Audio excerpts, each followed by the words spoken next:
morning, after a cup of coffee, after a good meal, or as soon as you need to have a face-to-face chat. And I'm talking about bad breath, and it can be downright embarrassing. Well, here to tell us how to beat it, please welcome dentist Dr. Natalie Archer. Welcome to the show, Dr. Archer. All right, so tell us, how common is bad breath? Bad breath is pretty common. In Canada, we often say 35 to 45% of Canadians have bad breath. Wow, that's a lot of people. So it's a lot of people. So 1 in 4 of us, even here today, would have bad breath. Right, okay. And we're going to go through a true and false, putting our bad breath know-how. You guys all have your paddles to the test here. Okay. Right. So the first one, guys, true or false? Brushing and flossing regularly is your best defense against bad breath. I'm going to say it's true. We have 99.9%, well, 100%. I know, saying such an easy question. I feel like it's a little bit of a trick question, though. The answer is true. Okay. So brushing and flossing is our primary method of combating bad breath and keeping our mouths clean. And floss is one of the most fantastic tools that we could be using out there because it really is the best thing that can remove food particles in between the teeth. Oh. We know that if food is left there and if you didn't floss out properly, what happens is that bacteria will break down, the little food particles will be left, and the compound is like a sulfur type of compound, which gives us that fermented That's taste. where the really bad breath comes from. That's where the fermented bad breath is. So, you So know, it's almost more important to floss than it is to brush. I floss first. Okay. Get everything out, do a really great job, and then brush. And then brush, and then makes floss sense. again. Yeah, yeah. Just in case you're nervous. All right, so our next question, all right. So dentists will always recommend using 10 inches of floss when cleaning your teeth. True or false? 10 inches. Okay, we're kind of like 50-50 here in the audience. Dr. Archer, what's the answer? How much floss do we need? Well, it's actually false, and I just happen to carry my floss with me wherever I go. Of course, as a dentist does. It's a great tool. Yeah. And so the trick I use is I just take the floss out right to my elbow. Oh, that's a good trick. Which is a great trick. And I can tell you it's definitely more than 10 inches because 10 inches would be around here. Yeah, yeah. And it'd be really hard and, really hard. Which way are you going to get to them back? And then these middle fingers, the reason why we have those is for floss. Yeah. And we wrap it around, not too tight to constrict, but it is the perfect little teeter-totter of getting in there and getting in properly. And I often say, floss only the teeth you want to keep. Okay. Oh, That's wow. That's good Which advice. is all of them. That's Which is all of them. Yeah. And so, Yeah.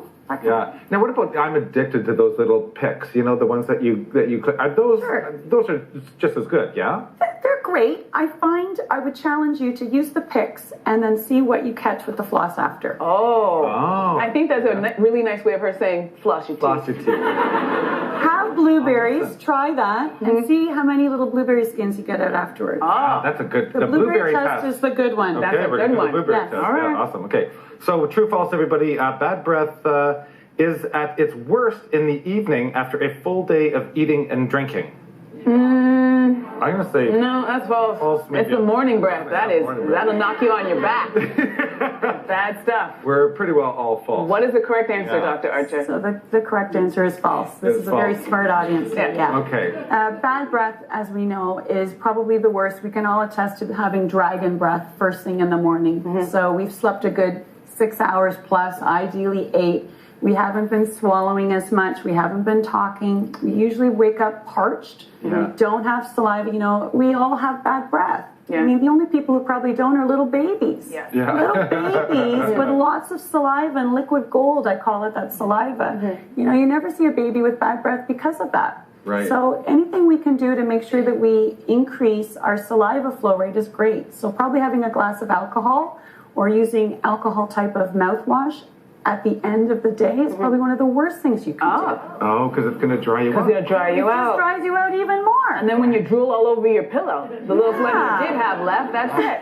That's it. Okay. Wow. All right, so our next question is, sugar-free gum is one of the best ways to combat bad breath temporarily. Is that true or false? Sugar-free gum for a temporary fix. I don't know. It's just true. I don't know the answer to this one. The audience is right. I'm going to say true as well. Okay. Thank you, audience. Yeah. So it is one of the best things. Sugar-free gum, if chewed for 5 minutes or less, is a wonderful way.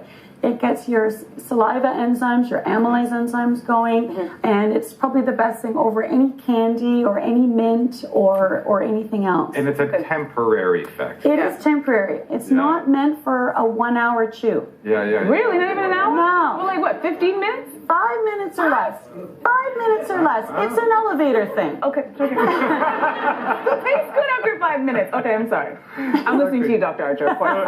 Everybody, true or false? You can tell if you have bad breath. I'm going to say false. Oh, yeah. this is false, because if we knew, we wouldn't have it. Yeah. Right? Right? Correct, yes. Most people cannot tell that they have bad breath. I mean, it's one of those difficult conversations, like how do you tell somebody that they have bad breath? Right. Yeah. But, as a little test, as a cheat, you can always do a little hand sort of thing. You should always probably have a trusted buddy to just have that frank conversation, listen, I was also told to lick the back of your hand and then smell it, and then you'll be able to tell. No? Well, I guess it depends what was on your hand last. Where you had that hand could be smelling something else. So why can't we tell? It's an interesting thing. Our own perception of how we smell things, how we perceive things, right. And even our own taste things is very sensitive. And even throughout the day, it changes. And sometimes as the birthdays go on, our sense of smell decreases. Okay. So think about that. And some people also are very sensitive to smells or bad smells or good smells, right. Those kinds of things. Yeah. So I often say your best resource for that is a dental professional, right. Dentist, your dental hygienist. Explaining to them, can you let me know if I have bad breath? Right. Okay. And we do. Yeah. If anybody's going to tell you want your dentist to tell you. Of course. We will tell you. Thank you very much, Dr. That's a great information. That is a great, everybody, and an easy way to make your teeth look whiter. So come with us and Fix in your whole mouth. Fix in everything. Fresh breath, white teeth. That was really good. And here's what's coming up on The Good.